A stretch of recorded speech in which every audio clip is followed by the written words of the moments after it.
Welcome, Tom, to the Agriton podcast, and Ronnie, the dog, is with us today.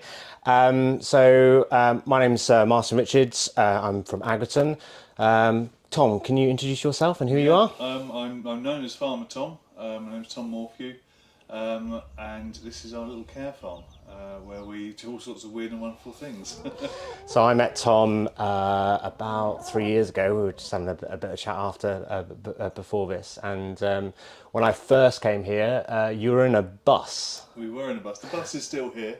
Coldplay's old tour bus. Yep. It's still there, but we've outgrown it. So we've come into the barn. So last time you came here, this was full of rats and rubbish and all sorts. So we cleared it all out, and it's all been insulated, and we've just put electrics in for us. It's very exciting because we can turn the lights on and off with a switch, and we have plug sockets and things. It's pretty incredible. And I saw an aircon unit as well. We got aircon as well now. Yeah, well, the other director of the garden army is my best mate, Stuart Nash, who fits air conditioning for a living. Okay. It was left over, so that's why we've got air conditioning. We're also going to have some ducting systems and things in our polytunnels for circulating heat and all sorts, and in some of our composting as well. We're looking at different systems and how to utilise all of that stuff as well. Yeah, there's lots to talk about in this podcast, lots of to get information. So the reason why I've come back to you, because we did have an interview a couple of years ago when I first joined the company, and obviously I've seen what you've been doing, your TED Talk, which kind of sparked me, and I was like, I've really got to interview you again. So my first question really is, for the people that don't know what you do here,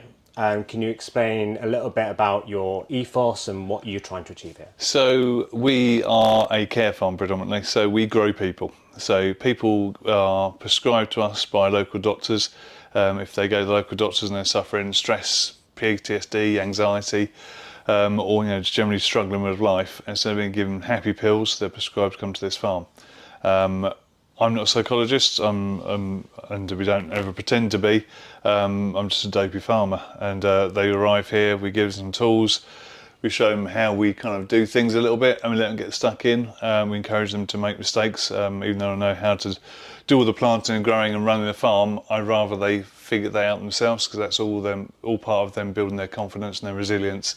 And then they get chatting to other people who are in the same boat, and that's where the kind of horticultural therapy side of it comes from, gardening with a posh name, but literally working with like-minded people who have been a bit down on their luck as well really helps them. And a byproduct of that is lots of amazing fruit and veg.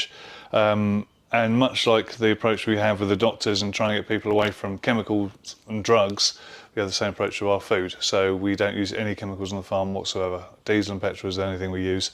Nothing is ever touching our precious veg and our precious soil.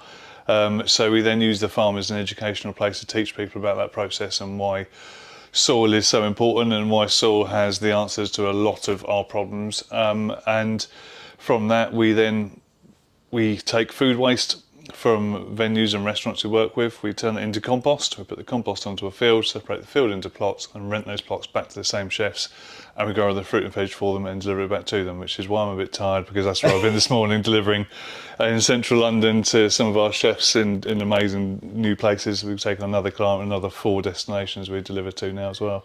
Can you name drop any? We've got Royal Ascot, Virgin Atlantic, Fulham Football Stadium, Brighton Football Stadium, ING Banking Group, the London Business Centre or something like that, and a company, I can't remember the name now, but they own Guinness, which I quite like, and a couple other places I can't remember. There's some other 2 other big office blocks basically as well. On the spot now, all these things. Don't worry about it. But yeah, no. And the reason why I want you to name drop is because maybe when I've been following you on Instagram for a long, long time. Actually, before we even had the interview, and over the years, what I like about you generally is that you're quite honest. I just need shit. I need stuff. Can this tool company help me, etc. That's quite important, really, in this kind of field, because you don't earn much out of it, do you? No. To be honest, it is getting better, and that's one of the things we're trying to prove, that agriculture and horticulture can pay. Yeah. all we're seeing at the moment and hearing is that farmers aren't making any money and things, and that's because we're still following that. The commercial farming is still following that terrible business model of slog your guts out for 3 or 4 months in the hope that you get a harvest, in the hope that that harvest will then get good market price, in the hope that you can earn some money back to pay for your £200,000 tractor. Yeah. And it's just a crap business model. And when I looked at it, I was like, well, I don't want to go into that. So we changed that. So we get paid every month, and we pay ourselves every month, and we can run the farm. We don't use any chemicals, so we get rid of all those overheads and artificial fertilisers, get rid of all of those. And then a lot of blagging after that, and that's basically how I got started, was just blagging and calling in favours. The first farm we had in Linfield, that was years of helping other people out and never asking for anything back, and then my time came to ask back, and I was rung up and like, Bob, can I borrow your tractor? And yeah, of course you go, there's the keys, and borrowed his tractor, needed someone else's trailer, and they let me their trailer, and then just called in a load of favours and got the farm built, and then worked like mad, and there's a big part of it. And people in 10 years' time ago, it's all right for you. You got this other big farm and everything's going all right. Like there is a time where there's a lot of graft. It's a lot of graft, and the kids we have on the farm. So we work with kids from schools as an alternative provision. So they're terrible little boys at school, predominantly boys at the moment, and they're fighting and arguing and swearing and all sorts when they're here. They're the most amazing lads you've ever met in your life, and they're great. And that fly is determined to get in this. So fly, flying around while we're talking. But when they're here and we give them jobs to do, and they get stuck in, and they love it, and it's about finding avenues for people, and farming offers a wide range of avenues. And what we said to Sarah is out in the field and planting at the moment. Her course is going to be for 2.5 years. She'll probably get done 1.5 years. But in that process, she's going to be planting, she's going to be doing animal care, land-based construction, she's going to be doing wiring and all sorts. She's going to get involved with so many different things. At the end of it, we'll sit down and go, right, what have you enjoyed the most? And she might say, the planting, the harvesting, great, let's focus on that. Or she might turn and go, I love working with the animals, and especially the pigs. I'm okay, you can be our pig breeder then. There's all, in agriculture, it can be split down to lots of little tiny businesses, and that's what we want to do on a bigger farm eventually, is split that down and get lots of people involved and use that as the training ground to then separate into smaller farms like this, where we go and people are going, right, you're in charge of the pigs, and they drive around looking after all our pigs or veg or whatever it's going to be. And we have an amazingly run farm which is paying people good wages that they can live off, because that's ever increasing the cost of living. You've got to pay the bills. And when I go and do consultancy work for farmers, and predominantly landowners, farmers know the crack really, but I've spoken to a few farmers as well, and I go and look at the land, and it's been raped, and there's nothing left, and the ground's as hard as this table, and they're like, oh, what are they doing, no dig? Like, well, that's solid. You're going to have to break it open and get some life into it, because if you put compost on top, it will rain and wash away, and that's what happens a lot of the time. So there is this kind of balance between trying to do the right thing, doing what seems to be the wrong thing at some point, like ploughing. Ploughing's got a really bad name, but sometimes you just got to get that soil open, get the life into it, 100%. And then get it working. And that's what we've developed now. We've created a system where it's minimal dig, minimal till, and massive results. And we've got a little permaculture bed out here because we demonstrated it works really well. And then we've taken elements of that and gone to the next plot where the beds are a little bit wider, because we made the beds with the tractor, because we've got a tractor. And there's lots of machinery that goes on the back of the tractor, makes the job easier. And we want to make it commercially viable. So we want to make farming commercially viable to attract people into the industry. But we want to grow food that is then affordable. Yeah. So there's this kind of balance. You want to make money, but you want to make sure. Well, I personally want to make sure that everyone's got access to decent food, and decent food means nutrition. Exactly. Which is the key bit, and why I loved when we first got together. You hit the nail on the head when you talked about nutrition. And we were discussing about how poor nutrition is in food now. It's terrible. When you just look at the society and ever increasing chronic illness, and people just popping pills left, right, and centre, and we've got all this technology and all this knowledge, and we've come along for a long way from kind of the early 40s when we had the Green Revolution. And what's it done? Nothing. Yeah. We're all sicker and weaker, and we're in a right mess, and we've wrecked the environment we're growing our food in. And the analogy I give when I'm doing my talks is, I can make veg look amazing. Anyone can do that, hydroponics or whatever, even covering it in fertilisers. But it's the same as if I take steroids. If I take loads of anabolic steroids, I'll get lumpy and bumpy and full of muscles, and all the boys and girls I fancy when I have an amazing Instagram account and I have a 6-pack and everything, I'm really fit and strong. I'm not. I look it, but I'm not. There's no strength really to me. I'm full of a lot more water. And if I keep taking these drugs, then I might take testosterone and I might take something else, and I'm eventually going to really mess my body up and weaken my body. And that's what our veg is today. The stuff you get on the shelf, it looks glossy and amazing. It's because it's full of all those things that make it glossy and amazing. It's got no nutrients left in it. Yeah. And when I talk to a lot of people, I say, oh, you don't need to eat meat, we can live off veg. You can, if you're growing it yourself and you're growing it the right way, but no one's got the time to do that. So I want to see in the future, and I can't tell you who I've been speaking to, but there has been rumours around that there is going to be a new revolution where you would have 10 carrots and 1 carrot, and the nutritional value would be a thing. And I think whoever does that, just pointing out if anyone wants to speak to me about it, give me an email. I think that's really valuable. But the problem is education. Yes. Because you try to challenge a child that a larger child, 1 carrot equals 10 carrots. How would you deal with that with it? You got kids yourself? I've got 2 boys, 9 and 7. If they don't want to eat something on their plate, I turn it from the farm, even if it isn't, and then they eat it because they know how much hard work goes into doing that. But it's hard, isn't it? It is hard, but I talk, it's parents. There's no point educating the kids, educate the grown-ups and the parents who are there with them. Because if I have a barn full of kids and I'm teaching them, I'm going to see them for an hour. Yeah. As a parent, you see them every single day. Yeah.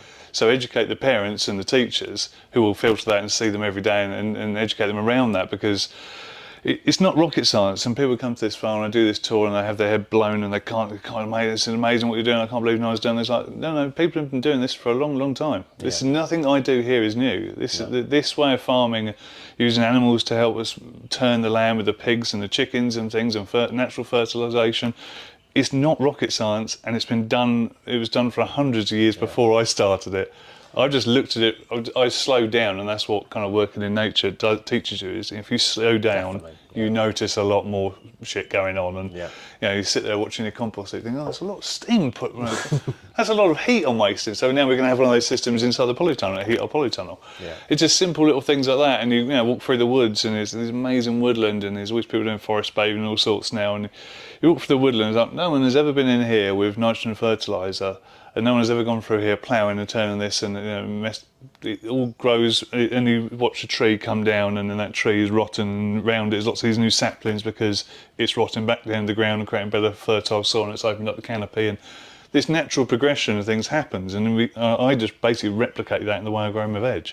And that's the thing, is that, and I will praise your apprentice, when we were talking off camera, she's, we're going to say, a little bit younger than us, because we're very similar age. But one thing I did notice straight away was she wasn't straight on her phone.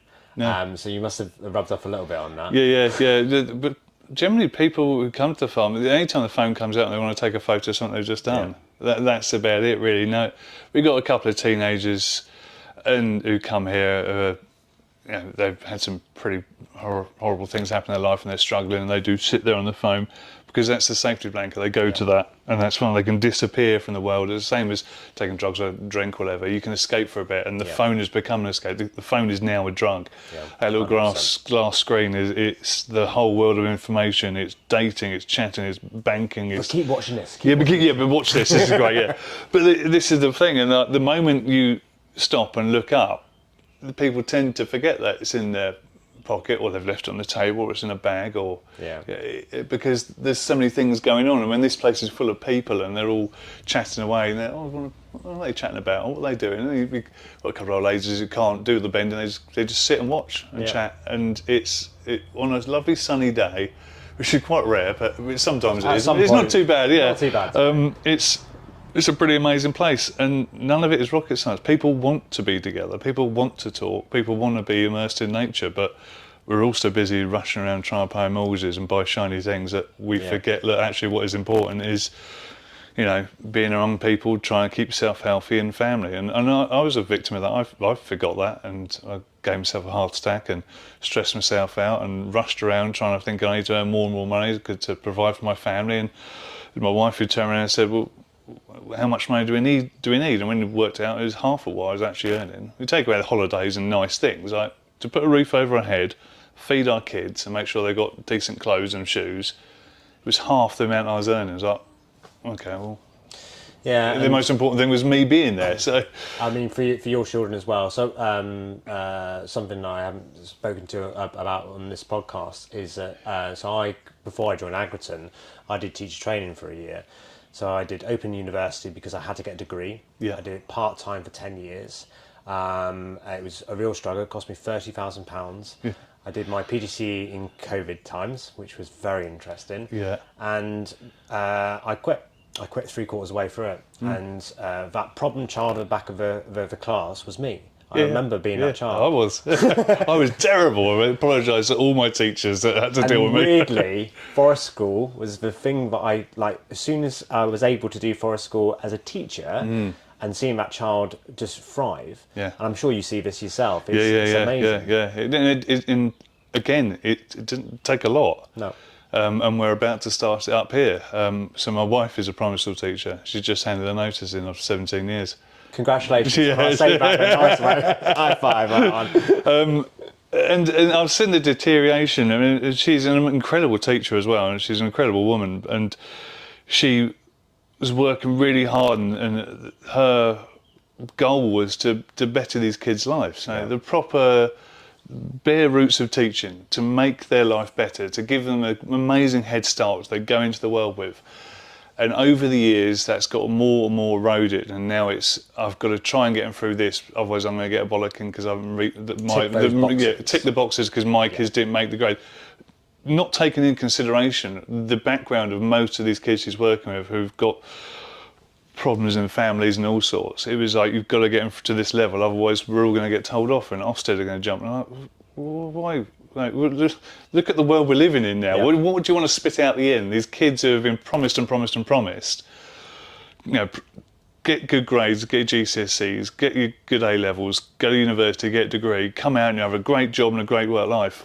We all know you come out of university, you're skint, you're loads of debt, and you'll start a job in Starbucks or something on minimum wage, work your way up to Starbucks manager or something, and then in that process, you're going to have your heart broken, your car's going to break down, you're not going to afford your rent, you're going to get yourself in debt, you're going to have a boss who's going to shout at you and put pressure on, and they all fall apart, and oh, how presto, we've got mental health crisis. Yeah. We never gear them up for life. And this is the reason why, so I'm going to say blue chip companies and won't, put anyone, but you know who I used to work for.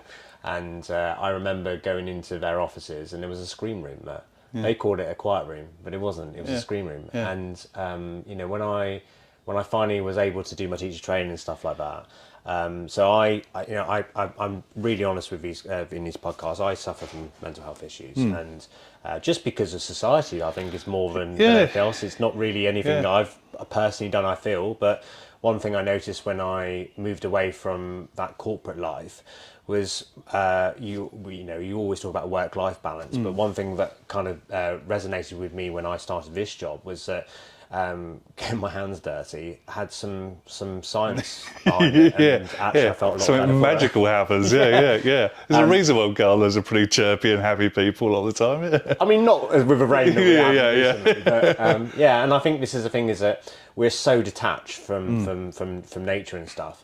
So, do you find that when you have your volunteers here, is that why they come here? Yeah, a lot of people come here with a bit of trepidation, and to come in. I mean, especially when the door's quite small on that barn, and I come out the door and I'm 6'4" and a big loud farmer, and like, oh God, what have I let myself into? And it must be very daunting, and I've been told it is very daunting.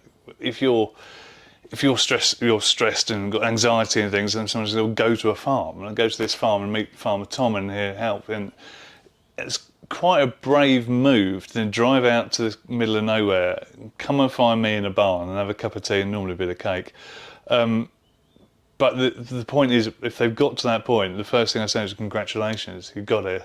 because I know some of them have driven past hundreds of times before and never had the guts to come through the door. Yeah. So the moment they do it, it's a congratulations, well done, you've done it.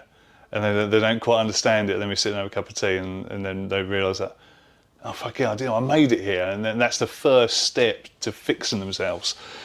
And I've said this on TED Talks and other podcasts and things, I'm not a psychologist. I just give people the time to talk to me.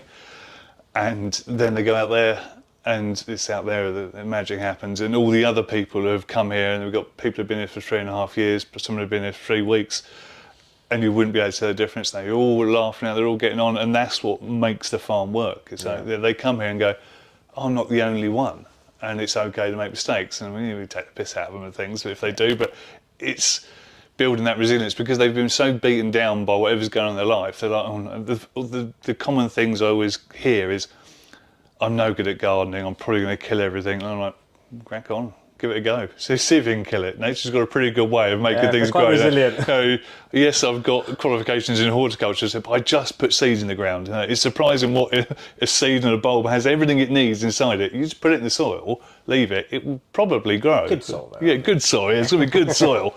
But it's not, again, not rocket science. Get out and have a go. Yeah. Because there's a smile on their face when their first bit of lettuce pops up, or chard or whatever, and then they pick it and then come in here and then cook it and eat it, and go, I did that right from a seed. I remember putting that seed in the first day where they're all nervous, and it's grown into this plant, and it's basically the same as them. They turned up as a little seed, and we put them out there in the soil, and they've grown, and they've become this confident person who's then teaching the next person who comes in.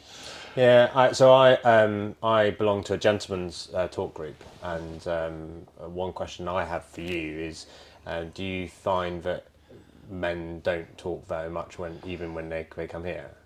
Yeah, well, yeah, and they find it incredibly embarrassing. I mean, I don't know, the next generation that's coming through, younger than us, are a lot more sensitive and are willing to talk more, but our age group and beyond, yeah, it's still, I don't know what the word is, but we're dads and we're strong men, or we've got to try and keep it together for our families or our wives or whatever.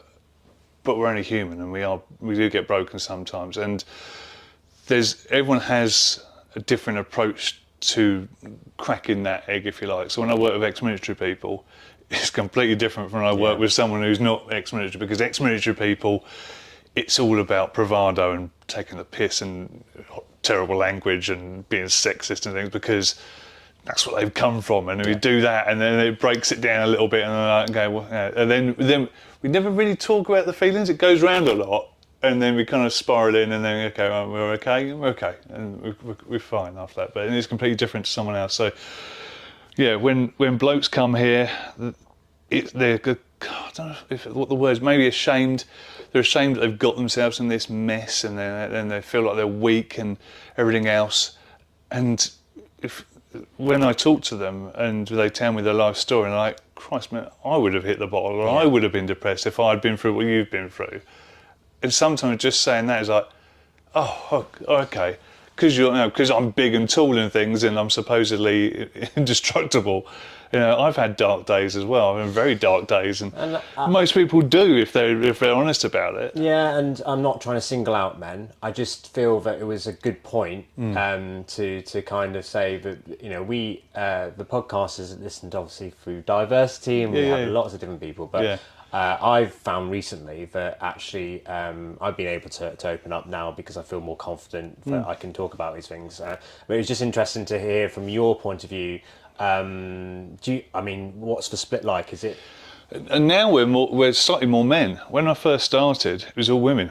Just because of the gardening side? I'm going to be really stereotypical. I think possibly. I think women are more open to looking after themselves. Yeah. So when they get referred by the doctor or nurse or social prescriber, they come straight here and they get involved, and then they meet other ladies and they start chatting, and they do a lot of chatting, and then they all nag me to do different things for them, and I had many wives here at one point, but once we got one bloke in, Then another bloke arrived and saw there was another bloke, and they latched together. And then we had last of the summer wine. It was 4 old fellas here, and we took the mick out of them, and they love it. And they're a little group, and they go around doing the kind of building and creating stuff. And the women then go, "Oh, can you do this for me?" "Oh, no worries, I'm going to do that and build." And they love it. Yeah. And now it's starting to balance out. We've now got quite a lot of older gentlemen, and now some younger lads coming through as well, who are now mixing with the older gentlemen, and some of them, the typical kind of angry teenagers who don't respect their elders. All of a sudden, they're starting to respect the elders. Yeah, and I don't want to dwell over obviously the mental health side, but for me personally, it's quite a big thing for me, and it's nice to hear that. But it's also nice to hear that the younger generation are seeing a value in a new trade. Yes, and this is we live in a society now where I come from blue chip. So being in front of the screen is a be all and end all, and it's very hard now to get people to understand that. But my daughter's 25, so it's a very different, diverse generation. Where when we were growing up, it was quite there wasn't enough depth in respects to understanding because we didn't have the internet when we were growing up, etc. Well, if you did, you had to wait ages for it to dial up. We won't go reminisce about the cassette players, etc. People now listening going, "What's a cassette player?" Maybe Google it. So I'm really interested to hear the teenagers and the 20s and etc. What brings them here? Like, why do they come here? A lot of them, so sometimes they come here because they're doing community payback hours and got themselves into gang crime and things. Some of them are coming here because they're on the verge of being expelled from school. And some of them rock up because they've had a bit of time. They haven't gone rushing into work, or they don't really know. I still haven't to this day found a teenager who knows what they want to do for a living. I knew what I wanted to do for a living when I was probably 11 years old. And that's possibly why I hated school so much, because school got in the way. I was ready to start a business then, and I did. I had a small business when I was 11, 12 years old. And I really hated school, and I was bullied at school and things. And I knew where I wanted to go. But because young people don't have that direction and that drive so much anymore, because they've got the whole world in their pocket. Yeah. And it's all these promises, and they scroll through all these promises. Oh, I could have a Lamborghini, and I could do up that, and I could do this, and all could do. Well, what are you going to do? And none of them know what they're going to do or want to do. So a lot of them come here. We got a lot of people from Brighton University who've come up here who are studying agriculture and things, and come talk to us and do studies and things. A lot of people have just been on the TED Talk. We got a lot of people from the TED Talk come up here now. And other talks I've done, and a lot of concerned parents sending their kids here, where they're they're of our generation, and they're sick of seeing their kids sitting in a dark room around a computer, and they're like, "Get outside," which is what our parents always said, "We were outside most of the time." Well, that's because we had 10, 15 minutes loading up a game. And we got you put an Amstrad on, and they just went out for the day, come back, and it would have crashed anyway. Maybe to Google that. But we used to go outside, and I'll forget about it. I'd be out the door at 8, and I wouldn't be back till 8. When it got dark, that's when we had to be home, and all that time is spent in the woods and in the fields. And kids these days, they're terrified to go outside because there can be some weird people or something. There's always been weird people about. They just didn't talk to him, and he walked away and all sorts. But parents are quite scared of the online world because we don't know what's going on online, and we don't know who's the other end of that dial-up or whatever it is. And so they're ringing us, 15-year-old son or 18-year-old daughter, and she's a bit lost and got herself in a mess. She tried working in London and all this kind of stuff. And she might. Do you think she'd benefit coming to the farm? And send her along. Yeah. And they come along, and they're very quiet and very timid because they don't have life skills of how to talk to adults a lot of the time. And they come here and talk to a few adults and get stuck in, and then this is all right. And that's what I want to harness. So I want to okay, it's all right, isn't it? So what do you like about this? And some of them like doing social media. Use this as a project. And we've had that, and they've done a project on us and taken loads of amazing photos, very photogenic on the farm, and they've built a little career at that and created a little business, and off they go, and that's great. And some of them kind of hung around, and they've gone off travelling, but they're going to work on farms, and they travel and things and learn. And that's the beauty these days. A lot of people who do visit here, and they're parents are working very hard and earning good money, so they don't really need to. They're never not going to move out because they haven't got 40 odd grand saved up to getting a mortgage or anything. No. And also, they're hearing a lot of the time that maybe mortgages and things isn't the way forward. Maybe go and see life a bit more before you start settling down. So people are settling down a lot later. So they've got this very precious window where they've got the opportunity for sometimes free education up to the age of 20, whatever it is, 21 now, I think we've stopped paying for it. And parents are going like, maybe go and have a look at this, go and have a look at things. So when they arrive here, they're looking at everything and trying to get interested in it, and then they kind of go, well, yeah, it doesn't pay very good money. Like, I pay more than my mortgage, and I've got a nice car, and we've got a van, and I've got the kids, I've got clothes and things. Now, what more do you want? And when you then focus on that, like, what's your idea of a good life? Is it having the latest phone, designer gear, or do you want to really enjoy your job, get massive satisfaction from it, and feel happy every day? Yeah, and this is where I've I mean, I worked 25 years in London and abroad, etc., chasing this dream of being this amazing salesperson and having highfalutin, and now I spend most of my time talking about waste stuff and have my hands in dirt. But I am generally, I'm not just saying this, boss, I am generally a happier person now. Because and you're a better dad. And I'm definitely a better dad as well. Yeah. And that's what really kind of when I had my. I mean, I've been involved in horticulture and agriculture all my life, and even when I was working in London, I was doing horticulture up there. I was stressed out of my mind doing big kind of projects and parks and things, and they won awards, but I couldn't care less they won awards. I was so done with that industry and the commercial side of it all. And I said, well, what do you like doing? I was like, I just like growing plants and talking to old ladies. And then I was like, and that's where it happened. And then she kind of said, well, we just want Dad here. I had two young boys then, both under the age of 5 at that point. And me thinking I was doing the right dad thing, rushing and trying in my mind to give them things, I was like, actually, I'm just making that worse for them in a way. Like, they want me there to romp and play with them and throw the ball around and climb trees and go for walks at the weekend. Because at the weekends, when I was working in London, weekends were spent with migraines and heart palpitations and being physically sick, stressed out. And like, so what am I actually giving my kids? I lay in bed feeling sick all day and just give them a fiver every time they come see me. Like, that's not the parent I wanted to be. No. And I don't think there's any parent wants to be that. So, jacked it all in and went back to a field. And I've never been happier. I do all this now, and I go home every day, and even when I go home late, we still have long late days up here, and it doesn't really ever get stressful, so I don't allow it to get stressful. But I go home, have dinner with the kids, put them to bed, and then I come back up the farm and carry on. And the weekend, they're quite happy to come out. Freddie's 9, he drives the tractor.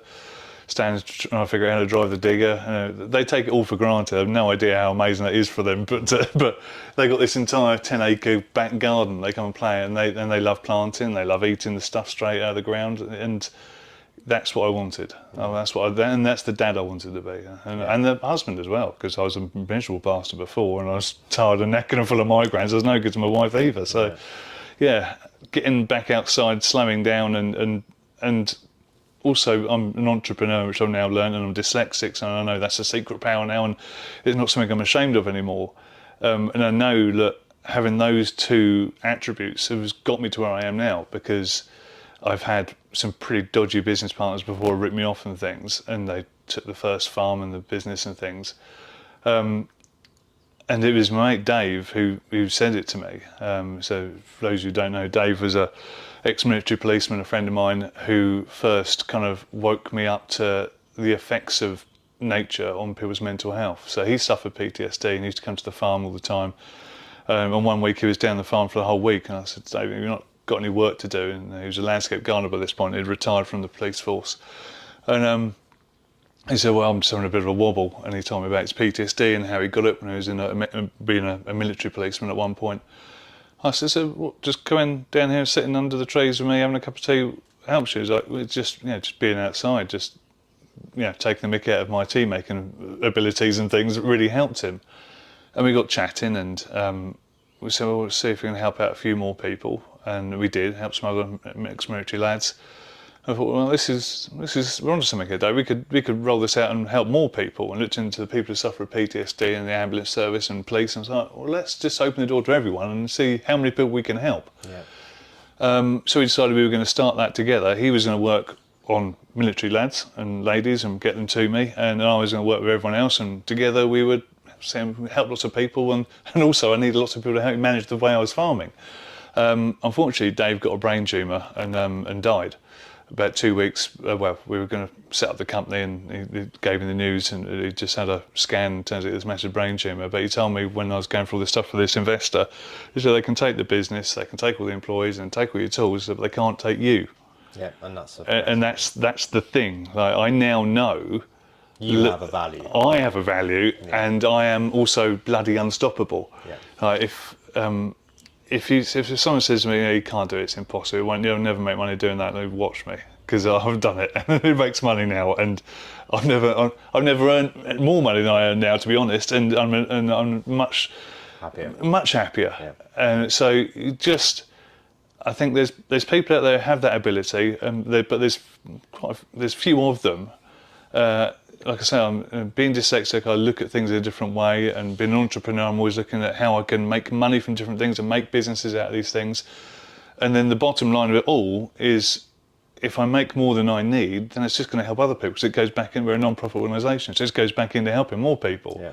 And then if I can find a company who wants to sponsor an apprentice the first year, I can look at creating a business around that apprentice, so when that funding runs out, they're then creating their own income, and we just keep spitting them out like that. Yeah. And that's what we want to get to, is finding corporate sponsors to just give us a leg up, gets us going, and then a year, 2 years time, right, we're good now, we're self-sufficient. Yeah.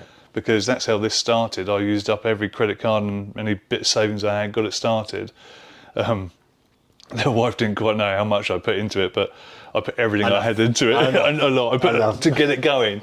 And it was just because I promised my mate Dave that I'd never give up and I'd never give in. And that's still the motto we have here now. Another thing I say to people, and they say, how are you doing this? And I have a bit of a mantra in my head, which is bite off more I can chew and then chew like fuck. And if you have that attitude and that belief, and I generally couldn't give two shits what anyone thinks of me, you won't be able to stop me. It's going to happen some way or another. I'll find a way around it. And that's cool. Yeah, it's really sad to hear about Dave. Unfortunately, my father-in-law is also we're going through that process at the moment, so I'm very aware. Touched a nerve there. Yeah, I did touch a little bit of nerve. But yeah, it puts things definitely into context when you do these kind of things. Possibly as we get older, we realise these things and we get more responsible and we get wiser to things. Yeah. And life is very short. That's the thing, it is. And when I've in my 41 years of life, I've lost count of how many close people I've had to me have committed suicide, or taken too many drugs and blown their brain to bits, and they're not the person they used to be, and they don't know who they are, and they've got schizophrenia, and you just think, if we just slow down and focus on what's important, which is our loved ones around us, our own health, and then the environment we live in. So this is probably why we get on so well, and why I always want to talk to you, is because I'm going through a process of being diagnosed with ADHD or whatever spectrum I'm on. Because I'm very aware that I'm on the spectrum. And some things have happened recently that I've had to go through this process, but actually I've not seen it as a negative. I've seen it as a positive, because maybe I'll start to understand. And it's, we've gone obviously a little bit off the subject of what you in respect of a farm, but one thing definitely our listeners will definitely want to hear is obviously there are people that struggle out there, and the more exposure that people have of understanding, the more they can do to help and support themselves. And I'm very lucky in Agriton that I went for 4 interviews for this company, and I'm sure they'll love me for saying it. And it was the most weirdest interview process I've ever had.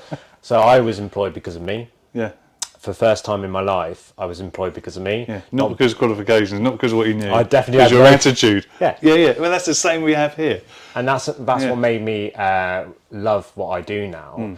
You know, a lot of companies I've had over the years go, yeah, it's all about the people, etc. It's absolutely not. No. But I'm very lucky that we're now looking at the future of you know, and I'm going to stick some labels: no dig, no till, natural farming, etc. But actually, from a people point of view, the people that I surround myself with now, and the people that I interview, and why I'm doing this tour this year and trying to speak to as many people as I do, is because I get energized off them. And one thing that I have seen with you on social media and stuff like that is you do give the rough and the smooth. Yeah. And I think that's important because especially for the next generation and your kids and etc. Sometimes it doesn't work out, and I'm sure you've had that. No, it doesn't work out at all sometimes. I mean, I've had failed businesses. I've nearly lost my flat. I've been rock bottom, but you never give up.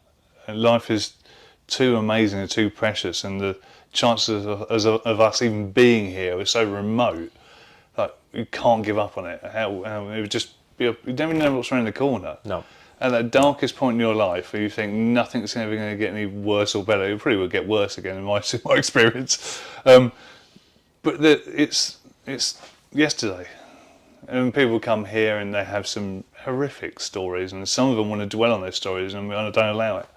Like, we're going forward. We're not going backwards. Yeah. You can only ever go forwards. So just focus on going forwards. Focus on what you want, what your goal wants to be, and that goal will change. People go, I wanted to be here at this point in my life. Like, well, you're not. So deal with that. Yeah, I mean, I did change again. Then I did teacher training, thinking I was going to be a teacher, and now I'm interviewing you. And sometimes you have to go and do these things to find out if it's, you know, the world of being a teacher sounds very attractive and great, and then 5 minutes into it, like, this is a shit job. This is this is hard. And do you know what, because obviously your wife is a primary school teacher, and I definitely high-fived you when you said it. And you know, for all the teachers out there that are listening to this podcast, and all the you know, that we know it's not them. It's not them causing the issue. They are incredible people. Yeah. If I could say anything to all these amazing teachers, and some of these teachers have been slogging it out for years and years. And I've spoken to teachers, and the teachers have been up here as well. And like, why are you doing it? Like, oh, it's a good pension. I was like, well, and everyone that's what seems to keep. I've had friends who are in the police for 20 odd years. Like, oh, it's a good pension. Like, what about if you left and you could find a way to earn double or a little bit more than what you're earning now, and you put that difference into a private pension? It would probably be the same. Yeah. So why are you hanging around for this pension? Like, and it's a carrot that's always dangled, and it's not. But this is, you know, God, I never thought I'd be that, you know, over 40-year-old kind of talking about, you know, life's too short. But you know, I look at pensions and stuff like that. So my father-in-law is at the point where he's going to have to go into some kind of care. Yeah. He hasn't got very long to live, and we've been given months more than years, and his private pension's gone. It's all gone. What is he worth for? And he was squirreling it away for so long, trying to do the right thing, and then we're not going in any governments. No, we don't do politics here. We don't do politics.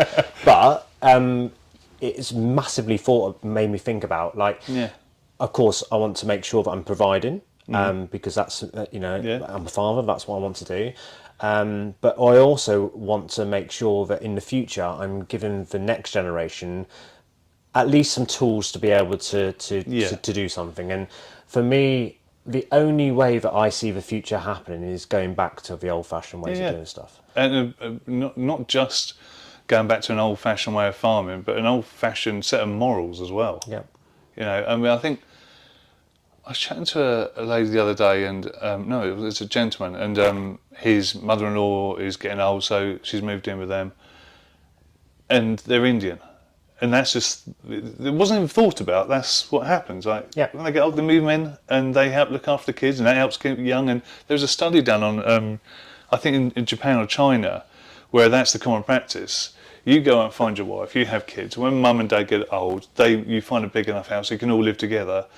And then they've found and done some studies that when old mum and dad are looking after the kids whilst mum and dad have gone to work and things, it's keeping them young, it's keeping them supple. Yeah. And it's because it's releasing endorphins, it's making you happy seeing your grandkids play around. And with my kids, my wife is very a stickler for a pension, wants to keep a good pension, and I've got a couple of tiny pensions, and nowhere near enough to God's sake, when I retire at probably 97, I'll last 4 months, and that'll be the end of me. But the money I've got doesn't go anywhere. But we've got a house, we've got a mortgage, so eventually we'll try and move to a bigger house, and I'll build an extension on it whilst I still can, and able to do that. And then the idea is we sell it, and that's your money, kids. I mean, I don't want to. There's so many people who come to the farm who've worked their absolute arse off, and they've looked after their kids and their doctors and solicitors and things, earning really good money. They don't need mum and dad's money. I don't need my mum and dad's money. They haven't got any anyway, but I'm now self-sufficient, same as I said earlier about building the business up to be self-sufficient. I've done that now. I don't need to rely on any money from parents and things. And the money I do have will go straight to the boys, and we'll give it to them whilst I'm still there to see them enjoying it. Yeah. But my job is to make sure that whatever job they do, they'll be the best at it. That's all we've ever said to them. Like, you try your hardest to be the best at it, and if you want to do a business, then you better find a business that no one else is doing, or if you find a business someone else is doing, you know a way you can do it better, then you do that. And I will support them, and I put money into that, because that's all my concern. I don't care if I get old and, So that leads me on, because obviously we're talking about the future. That leads me on to what's the next step? What's the next step for you, Tom? Because we have to mention obviously your TEDx talk, because big kudos for being involved in that. But what do you see as if you haven't had a chance of listening to the TEDx talk? Yeah, I think they're still editing the thing before it goes on YouTube. It'll be on there soon. It'll be on there soon. Yeah, excellent. So hopefully we'll be able to. So the TEDx, just to go back to that, that was people have said to me for the last 4 or 5 years, you should do a TEDx. You should. I didn't even know what a TEDx was, and I looked into it. It's kind of a big thing in Vegas, and they do talking, but. That's TED, and then there's TEDx, which is the smaller ones that happen all around the world. Yeah. And I did a talk, where it was now, Timwood Vineyard, I think it was. I did a talk there, but I was on a panel. I wasn't even supposed to be kind of talking, but as you can probably tell, I get carried away. And they went around and everyone introduced themselves, and I said, I'm Farmer Tom, I run a care farm, and I do regenerative farming, blah, blah. And then people are like, well, first of all, what's a care farm and what's regenerative farming? So then they asked me lots of questions. The rest of the panel didn't get asked many questions. People get asked me questions. And what I didn't know is some people in the crowd were curators of TEDx. Okay. And then a couple of weeks later, they gave me a call, and we went for one of your talks, and I thought it was amazing. But I've also heard from 3 other people who've heard you've spoken in other places. We would love you to come and do a TEDx. And I went down to Brighton and we did an online interview, then they invited me to Brighton for rehearsals, and everyone else in the room had their big scripts and things, and they were going through it. And I've sat in loads of corporate meetings where I go there to do talks, and they all go, our turnover has been really good. It's so boring. And then it was like that, and I thought, and then it got to me like, Tom, do you want to do yours? And I'm like, yeah, okay, and they're like, have you not got scripts? I'm like, no. So, do you not want to write sense of you? And it's all about, and it's fine. Everyone approaches things different ways. I never had a script. Don't worry. And this is where this is where my brain works exactly the same as you. As you can see, there's no script for this podcast. I just I'll just lead the conversation, which it's definitely. I know that spectrum is quite broad. So the spectrum thing is another interesting thing, and everyone's keen to put a label on these things these days. Yeah. But I mean, when I was growing up, my wife says I'm autistic and I'm on the spectrum, like this, that, and the other. I couldn't give a shit on me. Yeah.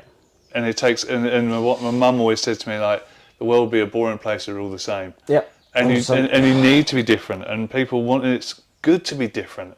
because that's a different angle. Because we're the ones that are going to make the changes in the world. Yeah. We think differently. We won't stop where we can't stop, and we're fidgeting, and we think things, we see things different, and that's the beauty of humans. We're amazing, and we all have our own amazing talents and things, and sometimes we don't realise what they are. And then when we do realise it, sometimes we get a bit scared by them, and like, do I need to get diagnosed? No, just be you. You're still alive. You're still healthy. Yeah. Carry on. So this is the thing. I want to, because I believe in what you're doing here. I 100% believe in, and I think you've got an amazing thing. This is probably a very different interview than we had 3 years ago. Yeah. Because it was very corporate last time. Yeah. But what I want to do for you is I want to make sure that you're getting your message out. So first things first. What's your plan? What do you want? What do you want? So, the next 5, 10 you did ask me. I went off again on a tangent. So the future. So the future. I want people to invest in you. That's yeah. So money-wise as well as time-wise. So the future, and it's always been the dream, is to have our own farm. That's not just because I want to swan around a farm and be a lord of my own manor. It's because I want to prove this on a bigger scale. Yep. I've proved it in Linfield on acres, an acre and a half, 2 acres possibly. We've proved it here on 10 acres. With the way we grow food, we then slapped onto that rare breed animals, and then we slapped on top of that care. So we're a care farm producing amazing fruit and veg, continuing with a breeding program, rare breed animals, and it makes money. And that's the bottom line. If it doesn't make money, it's just a lovely little hobby, but I've got to pay the bills, and all these people who come in eventually want to pay the bills. So it's got to be something that's commercially viable and makes money, and we make money. And year on, we're increasing like 30, 40 grand every year, and we're getting into some big figures, which is awesome, which means we can develop the farm more and more and do things like we've done with the barn. So the next mission is to get my hands on a big farm.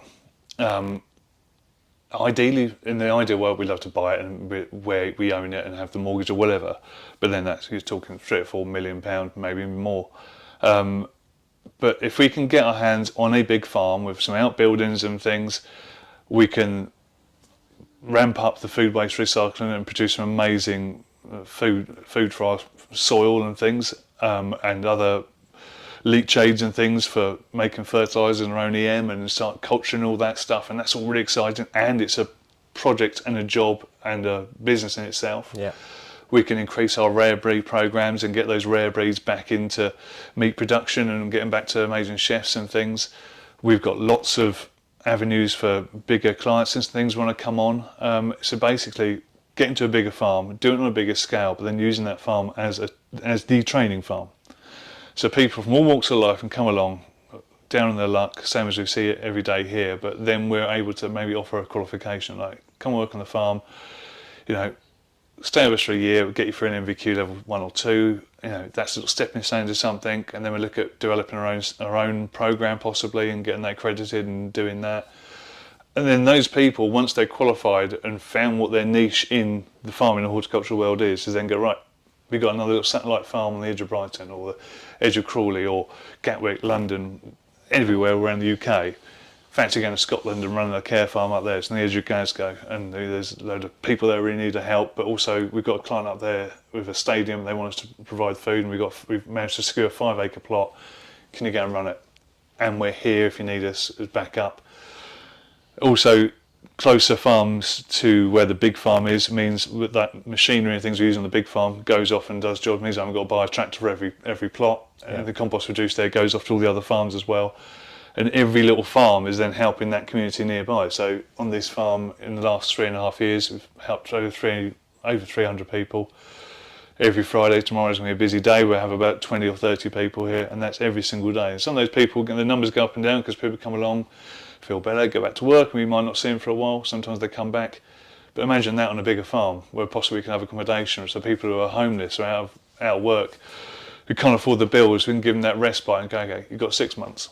Come with us for 6 months, we're going to have dinner together, we're going to cook together, you're going to grow together, and after 6 months we're going to link into all our different networks of people we know, and we're going to find you a job, and you'll have the confidence and you'll have the resilience to deal with that. And that's what we want to get to. And that's the thing, is that, and I'm putting a little plea out there to anyone listening to this. About £6 million, please. £6 million. 6 million is the figure.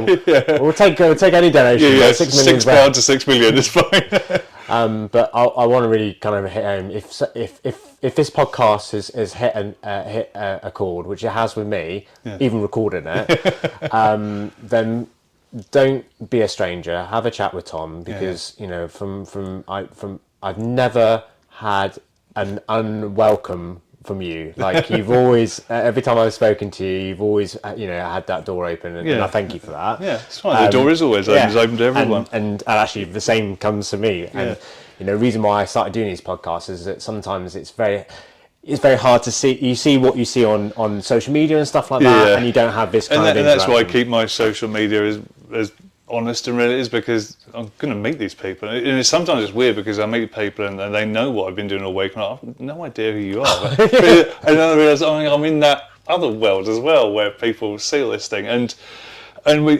from even doing the TED Talk, I've met lots of interesting people who have offered help and things. And there's a few that, as we grow as a company, there's various different things that we're I'm now seeing that we've got to put people in place for. So a volunteer coordinator, so paying for a volunteer coordinator, year's wages and things.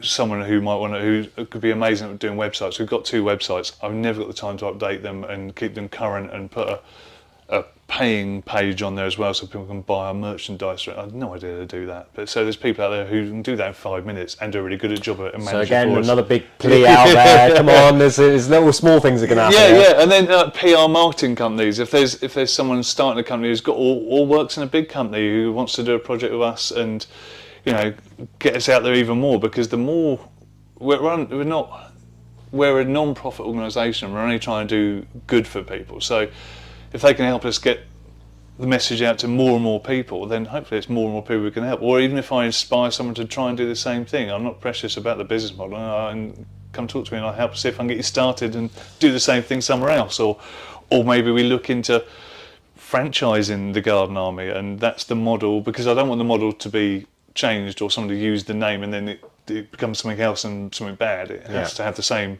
set of rules, the same income and outcome. So, it's setting up more farms to help more people, because we're in a world now where everyone at some point is going to be down on their luck and is going to need a bit of help. And there's lots of amazing people out there. And I was there. Like, before I joined Agriton, I'm really honest. Fed up. Yeah, I was burnt out. I was at that point. I tried something new, didn't work out, and I needed that olive branch, and luckily Agriton gave me that.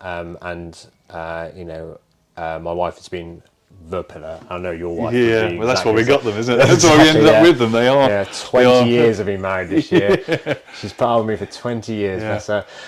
So for people trying to find you, I know you're you're on all the socials, etc. Can you do a little rundown of where they can find you? You find me on LinkedIn. I think it's Tom Morphew on LinkedIn, or the Garden Army is on LinkedIn as well. And then Instagram, it's Farmer Tom 82, and the Garden Army as well. If you search Garden Army, you'll find us. You'll see our logo, which you haven't got here. I'll put it on the video. Put it on the video. So you just look for our logo. So get in contact through that. Go on the website www.garden-army.com, and there's a form in there. You can send a message, and And I'm hoping after I put this out, there'll be lots of people coming in. Hopefully, conversation. It's great to talk to. I mean, over the years, I've ended up talking to lots of farmers, and sadly, some of these farmers have just. I think they've come across me a bit too late, and they've already started the process of winding up the farms and giving up. And I've spoken to a few families and family farms, and they've been in this family for 20, 30, 40, 50, 100 years, and they're like, I wish I found about you. We would have loved to have done something on our farm. And I was like, why don't we? He's like, it's up for sale now. It's just sold. It's going to be housing or something like that. Another amazing little farm where the families are desperate to hang on to it and then just couldn't figure a way of making an income. Like, well, we can find a way of doing that. It's not always farming. It's agro-tourism is a big thing now, and we can doing tours on their farm and get some rare breeds going, and all. There's lots of different avenues. So many people and so many farms are moving away from food production, which I think is bad. I think a lot of farmers are now being paid to plant flowers everywhere, but it doesn't change the fact it's going to feed people. Yeah. You can't just be importing it all the time. Well, Carl, my colleague, did a really interesting article, and he kind of broke down a percentage of stuff that's grown in the UK. Yeah. And it did make me laugh at cereals, which are not actually feed for humans, they're feed for everything else. And also for electricity, etc. Yeah. But if we Grow haven't to got any learn it. food, then we won't be able to survive anyway. But yeah, it was a very interesting article. Have a look on our website with that. Yeah, thank you very much, Tom. No worries. And I'm sure this is not going to be the last time. No, shall we lead on to a few more chats? Cheers. Cheers, mate.